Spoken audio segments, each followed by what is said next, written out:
भक्ताशिवाय देव पूर्ण नाही किंवा देवाशिवाय भक्तही पूर्ण नाही. आपण राम मंदिर राष्ट्र मंदिर म्हणतो आणि ते पुढे रामराज्य बनू शकतं का? रामराज्याचं प्रतीक बनू शकतं का? ही सुरुवात असू शकते का? मी खरं सांगतो की रामाचा आशीर्वाद असल्याशिवाय हे घडलं नसतं. कारण फारच विपरीत परिस्थितीमध्ये आम्ही शूटिंग केली. चित्रपटाची म्हणजे मूळ संकल्पना तुम्हाला नेमकी कशी सुचली आणि याबद्दल थोडक्यात आधी माहिती द्या. मुळात मूळ संकल्पना ही जे निर्माते आहेत कृष्णा शिंदे त्यांची आहे आणि त्या मूळ संकल्पनेला आकार देण्याचं काम एक लेखक म्हणून मी केलं. आणि हळूहळू हळूहळू जसं रामाचा शोध, राम मंदिराच्या इतिहासाचा शोध, त्या वातावरणाचा शोध घेत गेलो तसं हे पूर्ण या प्रोजेक्टला एका मिशनचा आकार आला आणि आज ते आपल्यासमोर मिशन अयोध्या म्हणून समोर आहे.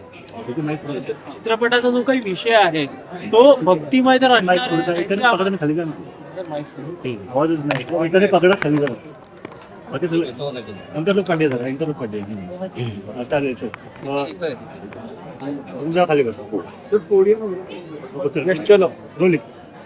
चित्रपटाचा जो काही विषय आहे, एकीकडे भक्तिमय तर आहेच, पण दुसऱ्या बाजूला काहीतरी एक वेगळी बाजू आम्हाला समोर येताना दिसते. ते आता जी काही आम्ही झलक पाहिली, याबद्दल तुम्ही काय सांगाल?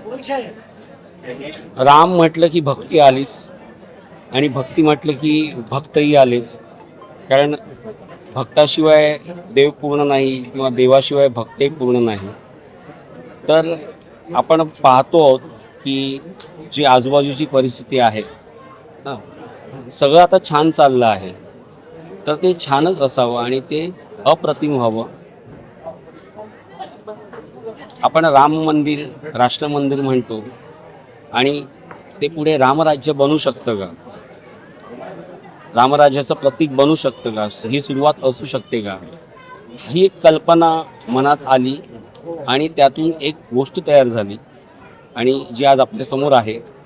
आणि ही गोष्ट पूर्ण करण्यासाठी, हे मिशन पूर्ण करण्यासाठी या सगळ्या कलाकारांची साथ मला लाभली.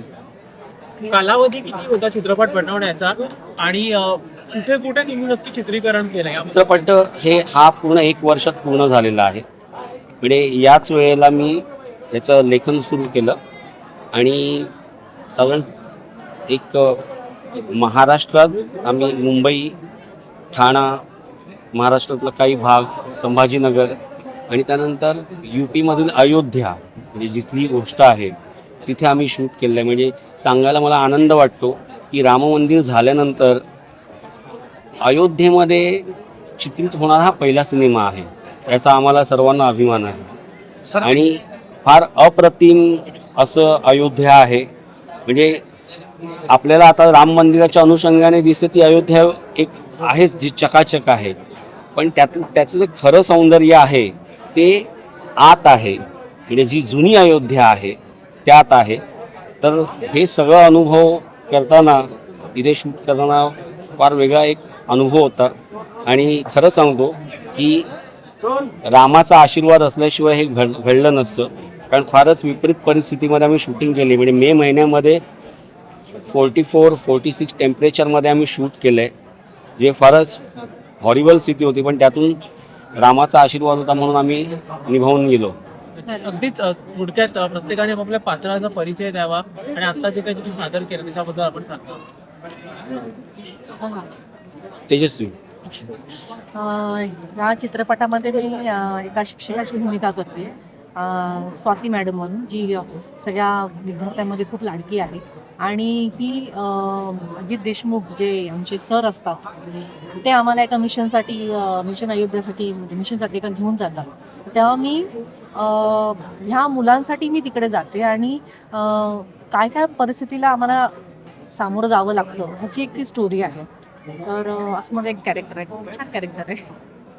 म्हणजे जसं तेजस्वी दिसते ना, गोड आणि छान ना, आणि जी सर्व विद्यार्थ्यांना आवडेल अशी ती स्वाती मॅडम या चित्रपटात आहे. पण सर, नामस्मरणात खूप जास्त ताकद असते आपल्या. हां हां नामस्मरणात खूप मोठी ताकद आहे आणि आज तुम्ही आम्हाला हे दाखवून दिलं तिथे.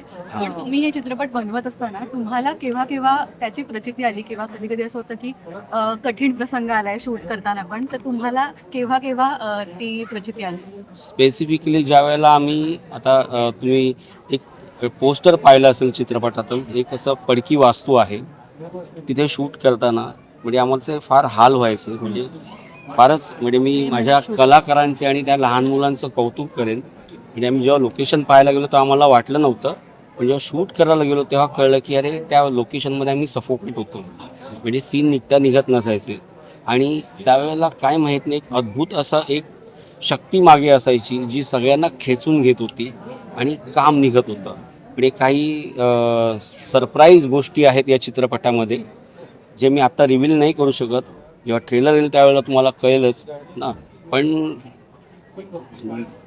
देशमुख सर, स्वाती मॅडम आणि विचारे यांनी जे काही काम केलेलं आहे ते अप्रतिम आहे. म्हणजे फारच कठीण अयोध्येत शूट करताना, स्पेसिफिकली अयोध्येमध्ये शूट करताना जेव्हा 44 टेम्परेचर होतं त्यावेळेला चक्क म्हणजे सकाळचे 8 वाजता 44 टेम्परेचर होतं आणि त्या गरमीमध्ये लहान मुलांना चक्कर येत होती, मला चक्कर येत होती, यांना विचारेंना चक्कर येत होती ना. शूट आम्ही थांबवलं पण होतं.